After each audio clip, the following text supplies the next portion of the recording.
Hi അസ്സലാമു അലൈക്കും, welcome to my YouTube channel. അപ്പോൾ നമ്മുടെ ഇന്നത്തെ റെസിപ്പി എന്ന് പറയുന്നത് ഒരു 4 മണി പലഹാരം തന്നെയാണേ. അതും നല്ല പഞ്ഞിക്കെട്ട് പോലത്തെ ഒരു വട്ടയപ്പമാണേ. ഈ വട്ടയപ്പം തയ്യാറാക്കിയേക്കുന്നത് റാഗി വെച്ചിട്ടാണ് കേട്ടോ. റാഗിയുടെ ഗുണങ്ങളെക്കുറിച്ച് പ്രത്യേകിച്ച് പറയേണ്ട ആവശ്യമില്ലല്ലോ.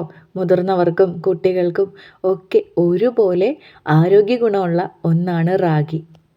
അപ്പോൾ ഇതെങ്ങനെയാണ് തയ്യാറാക്കുന്നതെന്ന് നോക്കാം. വീഡിയോയിലേക്ക് പോകാം. വട്ടയപ്പം തയ്യാറാക്കാനായിട്ട് ഞാനൊരു മിക്സിയുടെ ജാർ എടുത്തിട്ടുണ്ട്. അതിൽ ഞാൻ 2 കപ്പ് റാഗിപ്പൊടിയാണ് ചേർത്ത് കൊടുക്കുന്നത്. അടുത്തത് ഞാൻ ചേർത്ത് കൊടുക്കുന്നത് അവിലാണേ. അത് വെള്ളത്തിൽ കുതിർത്ത 1/4 കപ്പ് അവിലാണ് ഞാൻ ചേർത്ത് കൊടുക്കുന്നത്.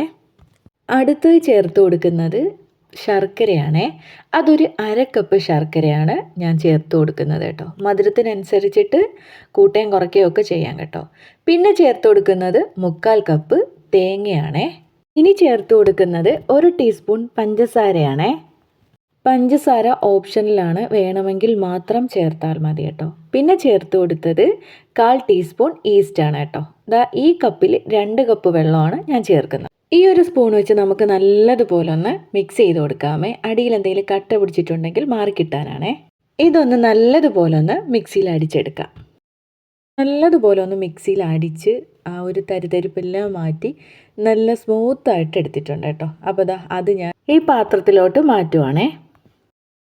ഇനി ഒരു സ്പൂൺ വെച്ച് നല്ലതുപോലെ നമുക്കൊന്ന് മിക്സ് ചെയ്ത് കൊടുക്കാം.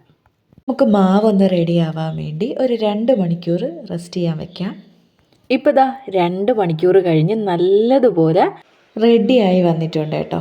അപ്പോൾ ഇനി നമുക്ക് വട്ടയപ്പം തയ്യാറാക്കാം. അപ്പോൾ വട്ടയപ്പം തയ്യാറാക്കാനായിട്ട് നമുക്കൊരു ഇഡ്ഡലി പാത്രം വേണം. ഇപ്പോൾ ഇഡ്ഡലി പാത്രമൊക്കെ അടുപ്പിലോട്ട് വെച്ചിട്ടുണ്ട്.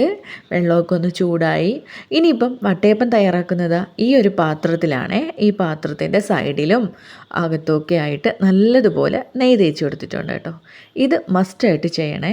ഒട്ടിപ്പിടിക്കാതിരിക്കാൻ വേണ്ടിയാണ് നമ്മളിങ്ങനെ ചെയ്ത് കൊടുക്കുന്നത് കേട്ടോ. ഒന്ന് ടാപ്പ് ചെയ്ത് കൊടുക്കണേ. എയർ ബൗൾസോ വല്ലതും ഉണ്ടെങ്കിൽ ഒന്ന് പോകാൻ വേണ്ടിയാണ് അങ്ങനെ ചെയ്യുന്നത്. ഇപ്പം നമ്മൾ നട്ട്സ് ചേർക്കുന്നില്ല. ഒന്ന് മൂടി വെച്ചൊരു 3 മിനിറ്റ് കഴിഞ്ഞിട്ട് നട്ട്സ് ചേർത്ത് കൊടുക്കുന്നോളെ. ഇപ്പോൾ 3 മിനിറ്റ് കഴിഞ്ഞ് ഇനി നമുക്ക് നട്ട്സ് ചേർത്ത് കൊടുക്കാം കേട്ടോ. അപ്പോൾ ഞാൻ ചേർക്കുന്നത് കാഷ്യൂനട്ടും മുന്തിരിയാണ്. നിങ്ങളുടെ കയ്യിൽ ഏത് നട്ട്സാണ് അവൈലബിൾ ആയിട്ടുള്ളത് അത് ചേർക്കാം. പീനട്ട് ആണെങ്കിൽ പീനട്ട് ചേർത്ത് കൊടുക്കാം.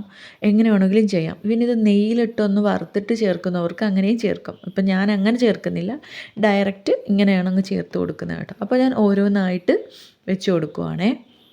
റാഗി ഇഡ്ഡലിയുടെ വീഡിയോ നമ്മുടെ ചാനലിൽ അപ്ലോഡ് ചെയ്തിട്ടുണ്ട്. അപ്പോൾ അതിൻ്റെ ലിങ്ക് ഇവിടെ ഐ ബട്ടണിലും താഴെ ഡിസ്ക്രിപ്ഷൻ ബോക്സിലും കൊടുത്തേക്കാം.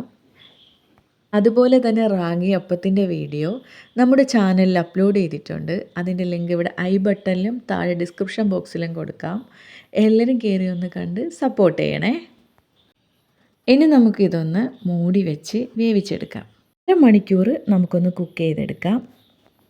ഇപ്പോൾ നമ്മുടെ പഞ്ഞിക്കെട്ട് പോലത്തെ റാഗി വട്ടയപ്പം തയ്യാറായിട്ടുണ്ട് കേട്ടോ. ഇനി ഒന്ന് ചൂടാറിയതിന് ശേഷം നമുക്ക് മറ്റൊരു പ്ലേറ്റിലോട്ട് മാറ്റാം. അപ്പോൾ വട്ടയപ്പത്തിൻ്റെ ചൂടൊക്കെ മാറിയിട്ടുണ്ട്. ഇനി നമുക്ക് മറ്റൊരു പ്ലേറ്റിലോട്ട് മാറ്റാം. അപ്പോൾ ഞാൻ ഒരു കത്തി വെച്ചിട്ട് എൻ്റെ സൈഡിലോട്ട് ചെറുതായിട്ടൊന്ന് ആക്കി കൊടുക്കുകയാണ് കേട്ടോ. നമ്മൾ വലിയ പ്രഷർ ചെയ്ത് കൊടുക്കേണ്ട ആവശ്യമൊന്നുമില്ല. ചെറുതായിട്ടൊന്ന് ജസ്റ്റ് ആക്കുമ്പോൾ തന്നെ അത് ഇളവിഞ്ഞ് വരും. ഇപ്പോൾ എവിടെയെങ്കിലും ഒട്ടിയിരിക്കുകയാണെങ്കിൽ അതൊന്ന് ഇളവാൻ വേണ്ടിയാണ് അങ്ങനെ ചെയ്യുന്നത് കേട്ടോ. അപ്പോൾ എവിടെ ഒട്ടി ഒന്നും പിടിച്ചിട്ടില്ല കേട്ടോ. നല്ലതുപോലെ നമ്മുടെ വട്ടയപ്പം കിട്ടിയിട്ടുണ്ട്. അപ്പോൾ ഞാൻ ഈ ഒരു പ്ലേറ്റിലോട്ട് മാറ്റുവാണേ. അപ്പോൾ നമ്മുടെ വട്ടയപ്പം ഒന്ന് കട്ട് ചെയ്തെടുക്കാം. ആ ഒരു കട്ട് ചെയ്യുന്ന സമയത്ത് നമ്മൾ വലിയ പ്രഷർ ഒന്നും കൊടുക്കണ്ട കേട്ടോ. ജസ്റ്റ് ഒന്ന് ഇങ്ങനെ ഒന്ന് വെച്ച് കൊടുക്കുമ്പോൾ തന്നെ അതങ്ങ് മുറിഞ്ഞു വരും കേട്ടോ. നമ്മൾ ഒരു കാണുന്നതിനേക്കാളും അതൊന്ന് എടുക്കുന്ന സമയത്ത് അത്രയും സോഫ്റ്റാണ് കേട്ടോ. അടിപൊളി ടേസ്റ്റുമാണ്. നമ്മളിത് റാഗി കൊണ്ടാണ് തയ്യാറാക്കിയെന്ന് പറയത്തേയില്ല, അത്രയ്ക്ക് ടേസ്റ്റാണ്. സ്കൂളൊക്കെ വിട്ട് വരുമ്പോഴേ അവർക്ക് ഹെൽത്തി ആയിട്ട് ഇത് തയ്യാറാക്കി കൊടുക്കാം കേട്ടോ. എണ്ണയിൽ വറുത്തതും പൊരിച്ചതൊന്നും കൊടുക്കാതെ ഇതുപോലെ ഒന്ന് റാഗിയൊക്കെ കഴിക്കാൻ മടിയുള്ള കുട്ടികളാണ് ഒട്ടുമിക്ക കുട്ടികളും. അവർക്കൊക്കെ ഇങ്ങനെ തയ്യാറാക്കി കൊടുത്തു കഴിഞ്ഞാൽ അവർ മസ്റ്റായിട്ട് കഴിക്കും കേട്ടോ. നമ്മുടെയൊക്കെ മക്കളുടെ ഡയറ്റിലും നമ്മുടെയൊക്കെ ഡയറ്റിലും മസ്റ്റായിട്ട് ഒരു നേരമെങ്കിലും റാഗിയുടെ ഭക്ഷണങ്ങൾ കഴിക്കാൻ നോക്കണം. എന്നാൽ മാത്രമേ അവർ അടുത്ത തലമുറയ്ക്ക് അത് പകർന്നു കൊടുക്കുകയുള്ളൂ. അപ്പോൾ എല്ലാവരും ഒന്ന് മസ്റ്റായിട്ട് ട്രൈ ചെയ്ത് നോക്കണേ. എന്നിട്ട് നിങ്ങളുടെ അഭിപ്രായങ്ങൾ കമൻറ്റ് ബോക്സിൽ അറിയിക്കണം. വീഡിയോ ഇഷ്ടപ്പെട്ടാൽ ഒന്ന് സപ്പോർട്ട് ചെയ്യുക, സബ്സ്ക്രൈബ് ചെയ്യുക, ലൈക്ക് ചെയ്യുക, കമൻറ്റ് ചെയ്യുക, ഷെയർ ചെയ്യുക. അടിപൊളിയൊരു വീഡിയോയുമായി നമുക്ക് നെക്സ്റ്റ് ഡേ കാണാം. Tata bye bye, see you, അസ്സലാമു അലൈക്കും.